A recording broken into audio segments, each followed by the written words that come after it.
ഈ 2 വർഷം ഇവിടെ കഷ്ടപ്പെട്ടിട്ട് നാട്ടിൽ ചെല്ലുമ്പോൾ കേരളത്തിൽ നിന്ന് പല രാജ്യത്തോട്ടും പല സംസ്ഥാനത്തോട്ടും ഈ ജോലി തേടി പോകുന്നുണ്ട്. ഇപ്പൊ ബാംഗ്ലൂരൊക്കെ വർക്ക് ചെയ്യാൻ പോകുന്ന സോഫ്റ്റ്വെയർ ഇൻഡസ്ട്രിയിൽ, IT ഇൻഡസ്ട്രിയിൽ വർക്ക് ചെയ്യുന്ന ഒരുപാട് പിള്ളേരുണ്ട്.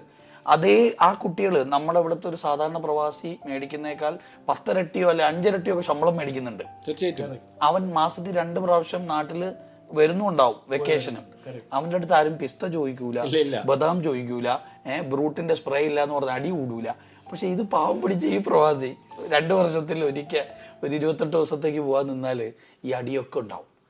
ചെന്നന്ന് മുതല് പ്രവാസിയുടെ മീറ്റർ ചാലുവാണ്. ഈ 2 വർഷം ഇവിടെ കഷ്ടപ്പെട്ടിട്ട് നാട്ടിൽ ചെല്ലുമ്പോൾ ഇവിടെ ചിലപ്പോൾ സ്പ്രേ ഒന്നും അടിച്ച് നടക്കില്ല. പക്ഷെ നാട്ടിൽ സ്പ്രേ അടിക്കാതെ നടക്കാൻ പറ്റില്ലല്ലോ.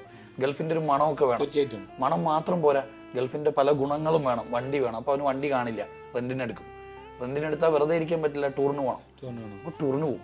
അപ്പൊ എന്ത് ചെയ്യും? ഇവിടെ നിന്ന് കൊണ്ടുവന്ന പൈസയും പിന്നെ നാട്ടിൽ നിന്ന് കടവ് എടുത്തിട്ട് ടൂറിന് പോകും. അല്ല, കാറാകുമ്പോൾ 4